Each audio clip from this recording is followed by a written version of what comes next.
All right, hello everybody and welcome to the October SDEC session. My name is Julia Petrie from Search Discovery, and if you are a returning SDEC member, welcome back. And if this is your first SDEC session, a special welcome goes out to you. So the Search Discovery education community offers webinars on various topics such as digital strategy, data science, and so many more.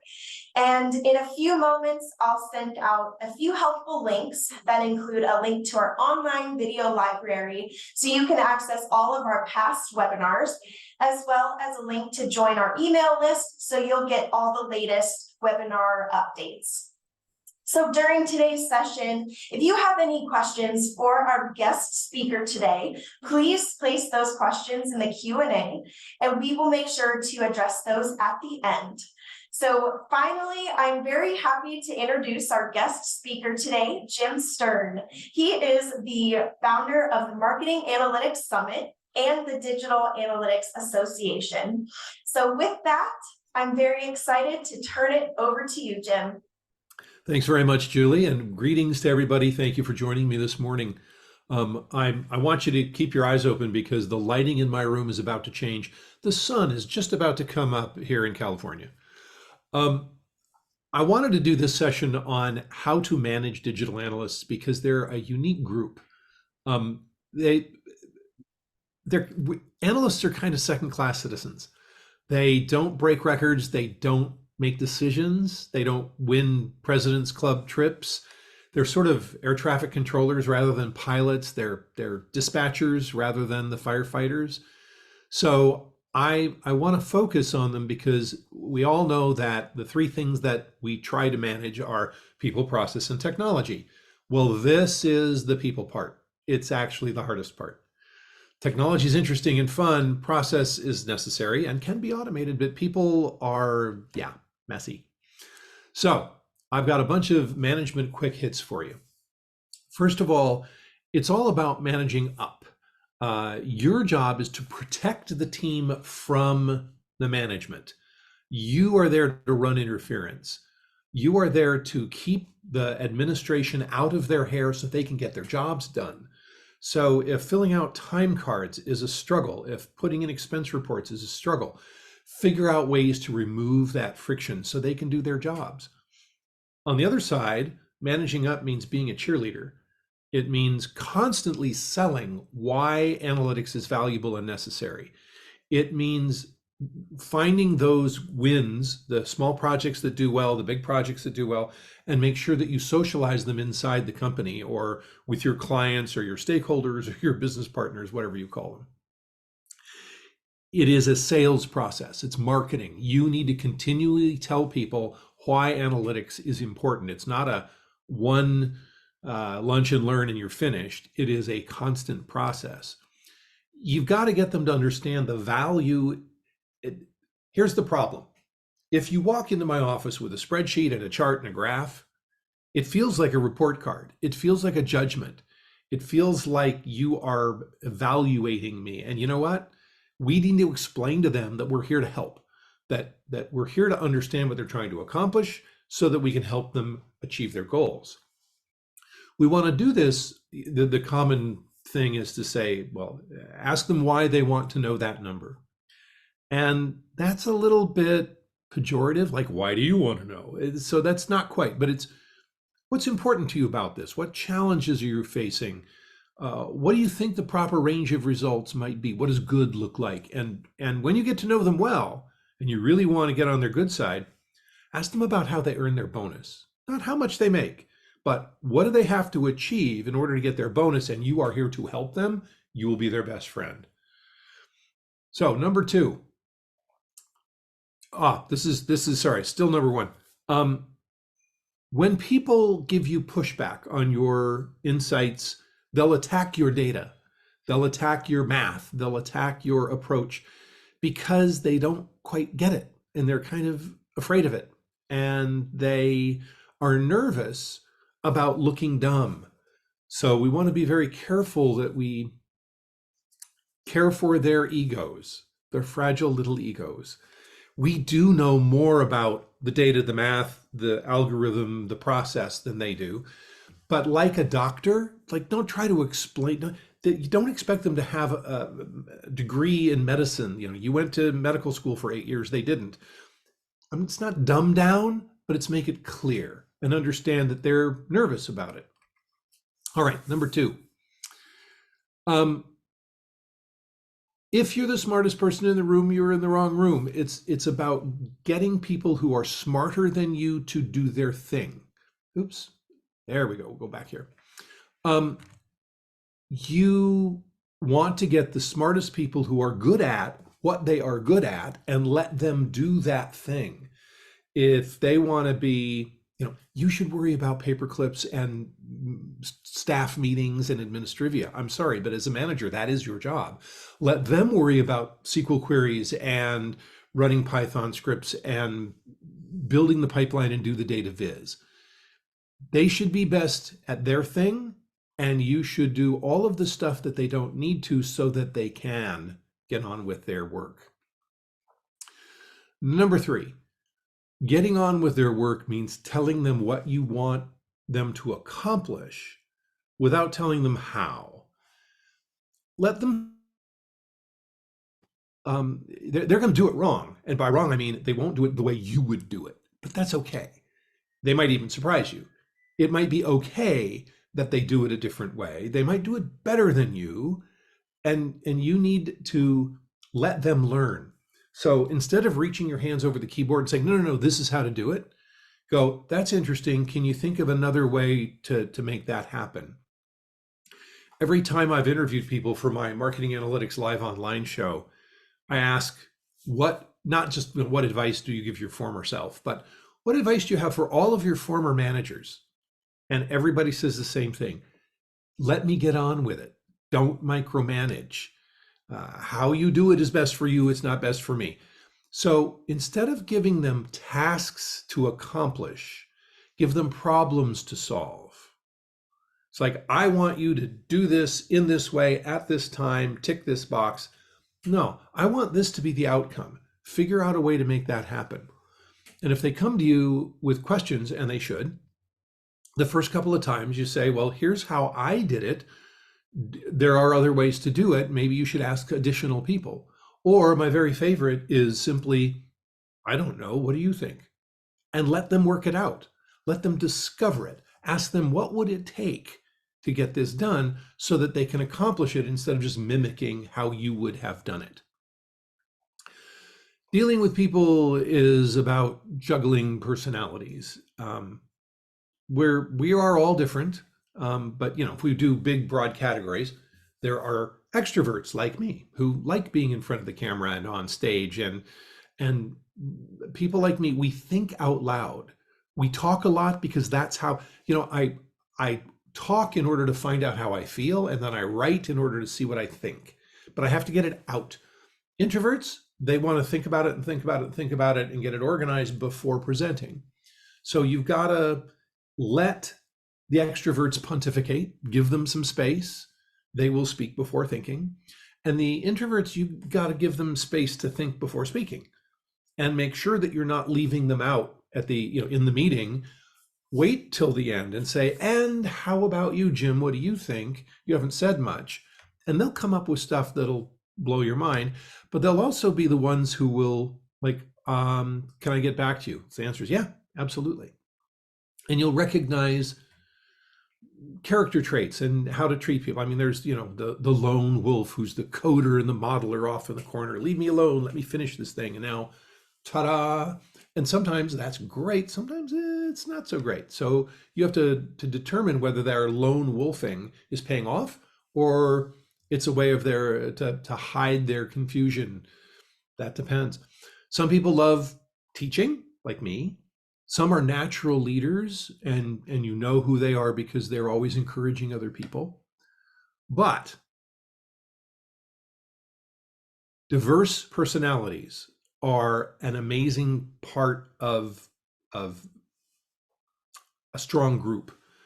We think of diversity for race and gender and age, but also neurodiversity. The more multiple perspectives and histories and approaches you get, the stronger the outcome. It's just, if you hire a whole bunch of people who look like you might as well have done it yourself.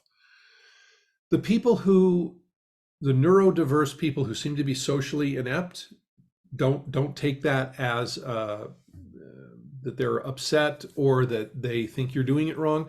They're just not sure. And maybe you can help them by giving them some hints about soft skills training, about how to get along without trying to change them. Just give them some tools to work with. Number 5, all these individuals have different goals, different desires. There's things that turn them on. And you need to understand that everybody leaves at some point. They find a better job, their significant other moves away, they have to take care of an elderly parent. Something causes them to get up and go. That means you need to do continuous recruitment. And of course, you want to recruit for curiosity. You want to recruit for what people's goals are, because you can teach anybody tech. That's fine. But you need to provide continuous learning opportunities. Are they more interested in going deep on the technology and becoming a subject matter expert? Do they want to go into management? That's a real divide in a career path. So ask them, what do they love about their job? What do they hate about their job?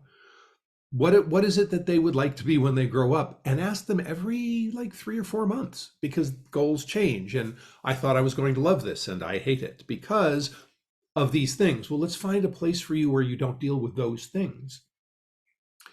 And it might be useful to rotate people among tasks or channels or products or functions. So not only do you have crossover of skills, so if somebody's out sick, there's other people who can handle it, but it also makes the team more cohesive. It means that if somebody who's working on SEO hears the person who's doing email complain about something, they don't just roll their eyes. They've been there. They know that that's a problem, and maybe they have some ideas. And then finally, on this career path thing, continuous learning. I mean, kudos to you. You're here in this room. That's terrific. You want to learn. So make sure that you provide space for your team for continuous learning, whether it's webinars or classes or conferences. Can I suggest the Marketing Analytics Summit? And give them time to learn and time to do deep work. Deep work is where we don't have meetings. We're not going to interrupt you. You can turn your phone off and just put on the headphones and focus. Give them time for that. All right, leaders, achievers, and cheaters. The leaders are the ones that people follow. They're the ones who encourage everybody else. They're the ones that you know are going to take your job someday. So help them do that. As soon as you groom somebody to be able to take on your job, you can take over your boss's job. That's, the circle of life. So engage them in, give them tasks that you are doing just to add more and more to their plate and see if they're working. It's like, Ensign, you have the bridge. I'm on the away team. It's like, oh, cool. I get to sit in the chair. Or, oh no, I don't want to do that. And you learn a lot when you offer that. The achievers, you need to recognize them. They need to get like a gold star and a pat on the back. It's only fair. And you know who they are. They're constantly getting stuff done, but make sure they know that you appreciate it. The cheaters are the ones who are, they're not actually cheating. You don't hire those people, but they're the folks who aren't giving it their all. They're not fully engaged, and they're cheating themselves as well as the company, but they're not A player material. They're B players or even C players, but they could be A players somewhere else. So encourage them and show them the door, and maybe they can be more successful at a different company. Here's a classic: culture eats strategy for lunch. It is, okay, so culture in a nutbag, in a nutshell. Culture is that which you tolerate. If people consistently come to a meeting late, or it's 9 o'clock, everybody's in the room, but they're making their coffee and they're sharing donuts and they're chatting about the weekend. It's like, no, no, no. The meeting starts at 9. Both are okay. It's a choice of how you want your culture to be. If it's okay to come late, that's your culture. If it's not okay, your job is to train them. It's not okay to talk smack about people behind their back. It's not okay for snide remarks or missed deadlines. It's the Seth Godin tribes thing. People like us do things like this. You train people that as soon as you know you're going to be late for a deadline, you tell us instead of waiting for the deadline and then trying to apologize. That's how you create culture. And you communicate values that way. And you create rituals and practices. And you try to be as transparent as you can, because if things are happening in the company that you're shielding the team from, they'll make up narratives about it. They'll start conspiracy theories. So transparency is important up to a point, and then there's stuff that they shouldn't have to worry about. So just, yes, it is appropriate to keep some things from them, but you want to control the narrative rather than let it spin out of control. Absolute classic. With the exception of culture, when somebody exhibits behavior that's outside of culture, you want to criticize them in public. So everybody gets the message that people like us don't do things like that. But primarily, you want to congratulate people for doing a good job in front of everybody, and then help them, guide them behind the closed door. Thank them all the time. And they're whenever they do something great, they did something great. Whenever they do something wrong, that's your fault. It's like, I'm so sorry I didn't give you the tools or the training or the time. My fault. Now, why would you fall on your sword like that? Because you want them to be willing to try things, where if I try it and it doesn't work, I won't get slapped. I won't get the ruler across the knuckles, right? The other thing is get upper management to recognize and thank them. I had one analytics cohort. In our analytics cohorts, small group meetings, we start with good news update. And it's like something that made you happy in the last few days to share with the crowd, with a group. This one guy said, well, I was going to talk about how my baby took his first steps, but instead, I just got this email this morning and everybody in my team is just agog. We can't believe it. The CMO of the company, this was a 10,000 person company. The CMO of the company sent an email saying, thank you for your analysis. Your report had a pivotal impact and is sending us in a new product direction. You had seriously moved the needle. Thank you. None of these people had ever met the CMO. They'd never had a meeting. This is somebody way up on the mountaintop coming down and saying, yea, verily, you're doing a good job. And the whole team was just buzzing about it for a week. Better than your kid taking their first steps? Kind of is. So get upper management to praise them as well. Ask for feedback. Yeah. And by the way, make it happen anonymously and not like fill out this form and don't put your name on it, because if your team is 6 or 8 or even 10 people, you can tell who's who by how they write. So you get a third party to interview them and ask them, how's it going?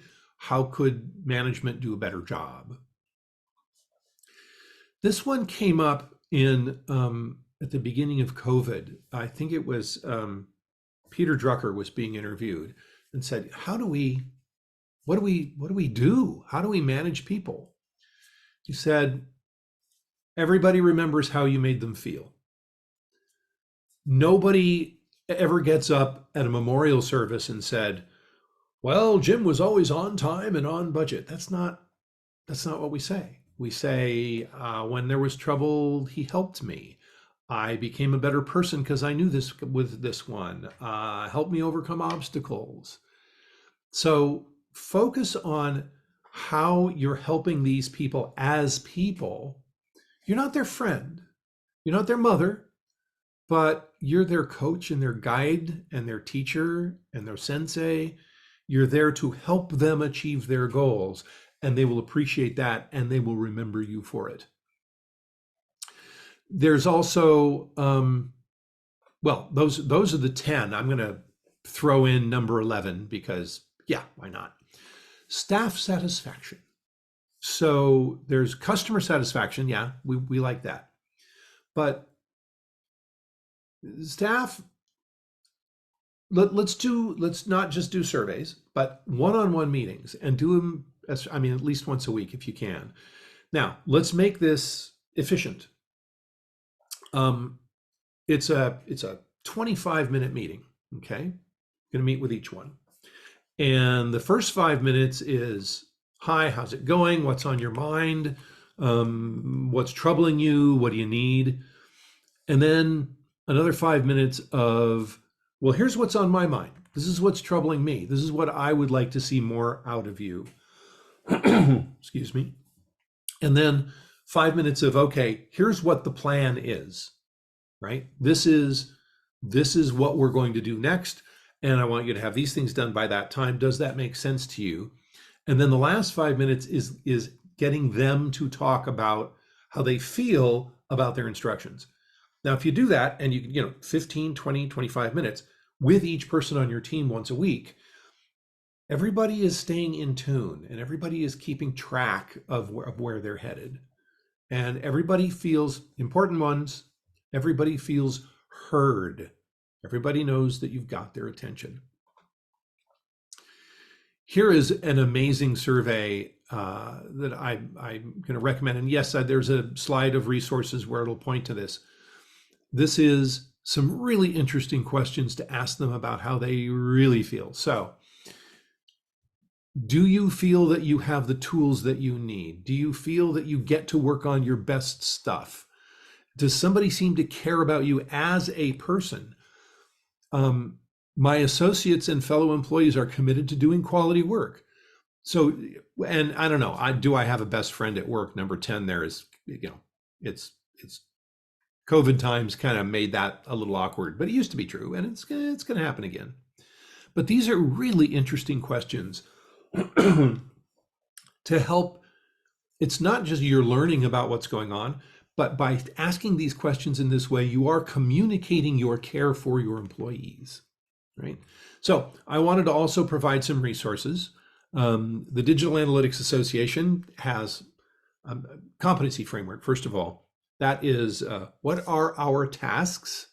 What knowledge and skills do we need to perform them? There's like 150 different things an analyst does. So there's a lot. Job description, salary survey, etc. Wonderful book by John Thompson, Building Analytics Teams. Which one is this? I've been managing people for 18 years and tweeting about it for 10. Here's 100 tweets on what I've learned and try to implement in my work. And that's that link there. It's a great list. And then something about deep work so that you understand what that's all about. Then there's 2 different companies that do this really terrific job of helping you understand who your team is psychologically.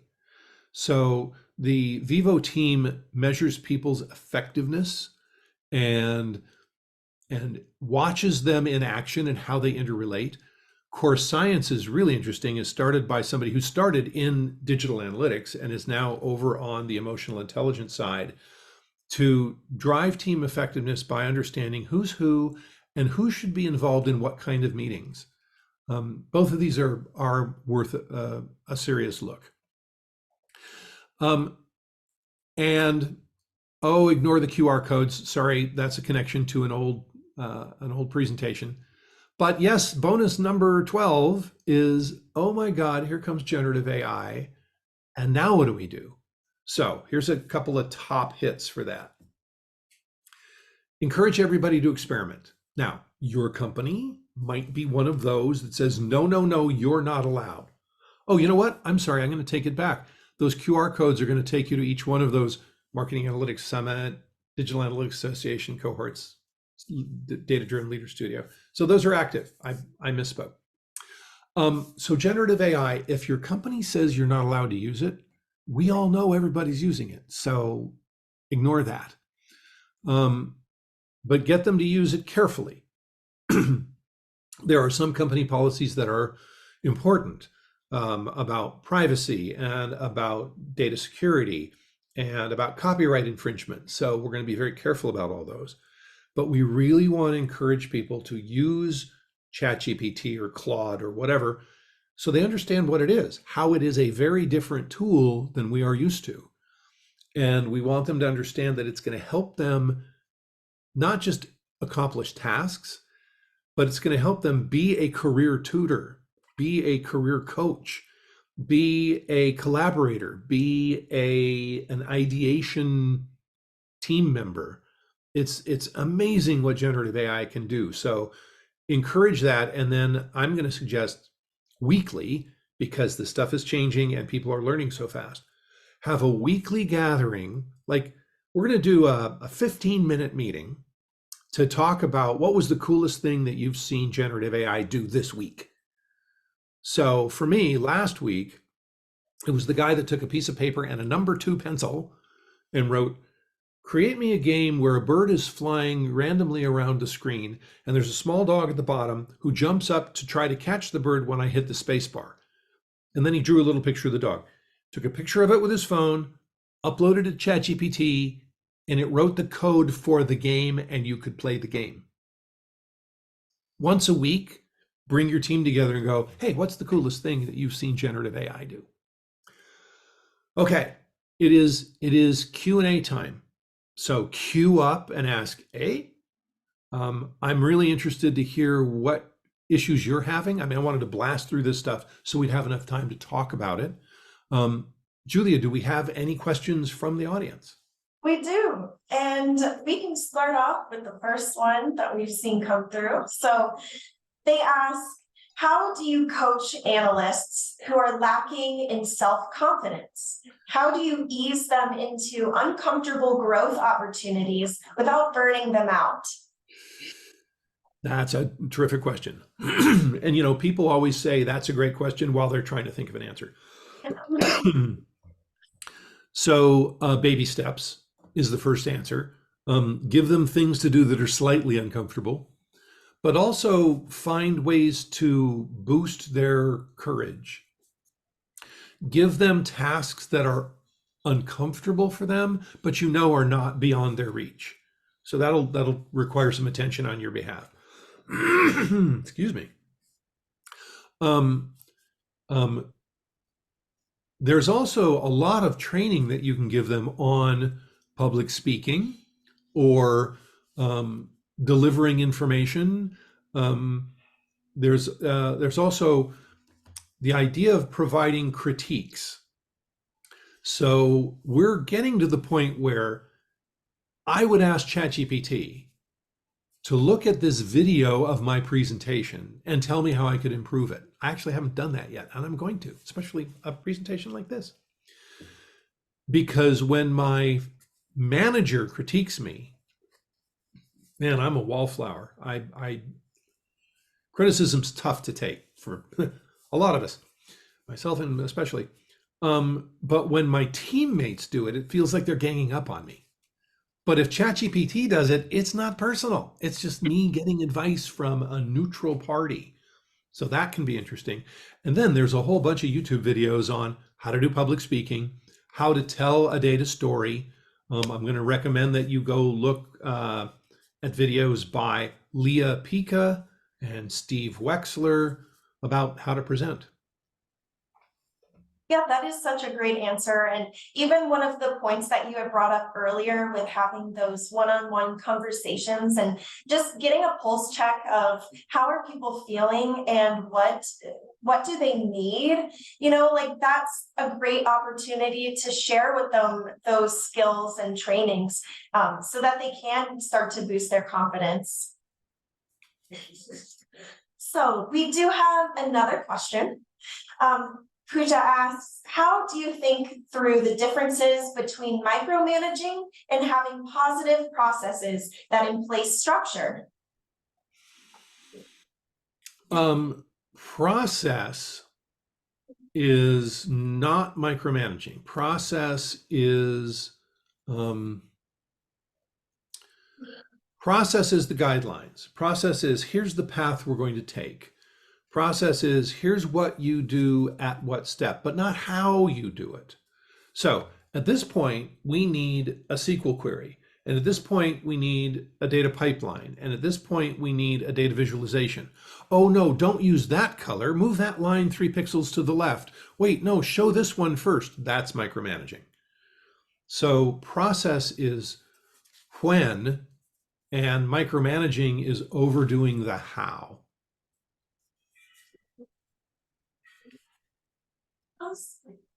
And then we also have a question. Any best practices for managers who are now managing the team they were just in and managing the people they worked with last month? Yeah, this is really sticky because I was your teammate and your equal, and now I'm your boss. So reframe it.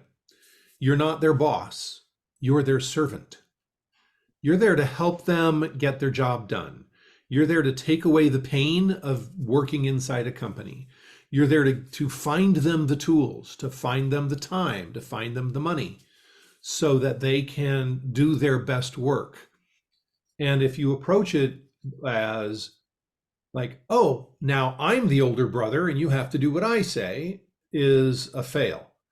But if you say, my role now has changed. I won't be doing the things I was before, but now I'm here to help you do your stuff. So I want you to come to me and tell me where's the friction? What's the hard part? And let's talk about what I can do to help. We don't have infinite resources. I don't have more bodies. Yes, we have an infinite amount of work. I can't solve that, but I can find some tools for you to help you prioritize. I can give you some process to help you structure. We can find a way to automate to save you some time.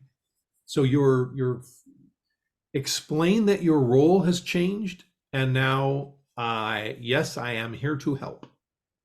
Yeah. And also, like, it could be a good opportunity, just the fact that you were on the same team, because you understand what they're going through and the different things that they have to deal with on a daily basis. So you have that alignment. I feel your pain. Yes, exactly. What a good way to put it. All right, we also have another question. What tools or techniques do you use to measure satisfaction over time? I've been considering using a Google form as a mini survey. So tool is almost immaterial. You can do a survey monkey, you can do a suggestion box, you can do a standard survey that you ask every month. On a scale of 1 to 10, how do you feel about boom, boom, boom, boom, boom? And that gets very valuable over time, especially if it's anonymous. And if not actually anonymous, at least it's not shared with others. What's troubling me? My teammates are lazy. I don't want to say that on a Google Doc in front of everybody. But if I have a variety of things that I'm ranking, we can track which ones are getting better, which ones are getting worse. If somebody says everything's a 10, everything's great, well, except this one thing is a 9. Okay, wait a minute. Let's talk about that 9. 9's a great score, but suddenly it's dropped a level. I need to know what's going on there. And if everybody agrees that there are a couple of things that are always a 3 or 4, ooh, that's a red flag that the building is on fire. I need to fix those things right away. And sometimes they're fixable. And sometimes it's attitude adjustment. It's like, yes, we have an infinite amount of work. I'm sorry. That's just where that's called work. But we can prioritize, we can manage. Or yes, that customer or that client or that stakeholder is a royal pain. I can't change that. They are our customer. So we have to figure out how to work with them. Maybe we make a little voodoo doll in the back room and make fun of them in behind closed doors just to help, but that's something we cannot change. So let's focus on what we can change. And so I know we've talked a lot about how to manage a team, but how might somebody who's not a manager but more of an like an analyst member, how can they manage up or be the best team member to their manager? Well, this is true at every level in the organization. How do you make your boss look good? So, how does your boss earn their bonus? What is it? What does your boss's boss respond to?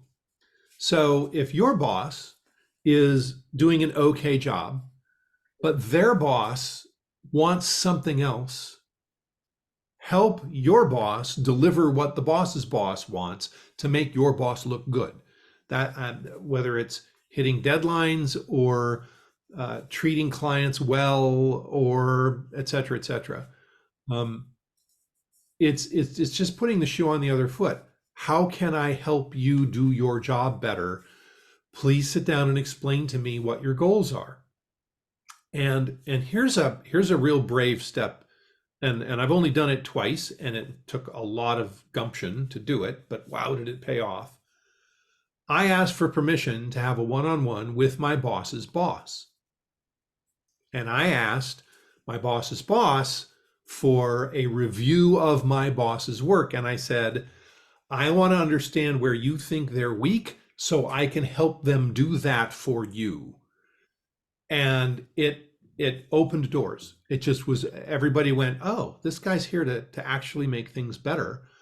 And I was told things in confidence about my boss that allowed me to help my boss do their job better without them even knowing I was doing it. Yeah, that definitely takes some courage. I mean, to have that conversation, that's pretty brave, but I can see like you want to be the best person to your boss, and maybe they don't understand the gaps, and the boss's boss, they can help close those gaps, and you can be the best that you can be. And the thing about gaps is you don't know. I mean, it's a gap because I'm unaware of it. And if my boss tells you where I'm weak and you can strengthen me there, everybody wins. Yeah, everybody's happy at that point. So another question. So for somebody who's more new in their career, but they're stepping into a more managerial role, how do you go about navigating the imposter syndrome? How do you get over that? Or what are some things that you can do? You don't. Sorry. Imposter syndrome is forever. You know, the old phrase, fake it till you make it. There is no make it. We're all just faking it. I'm sorry. It doesn't matter how much experience you have, and you just get more comfortable with exuding confidence. It's tricky. If you have confidence without competence, everybody knows you're a fake. So how do you swing that? And it's this combination of understand that everybody else is in the same boat. Some people are more confident than others, sometimes without reason. So we don't want to be them. But we're all doing the best we can. And transparency is helpful in that. I'm new at this. I'm working it through.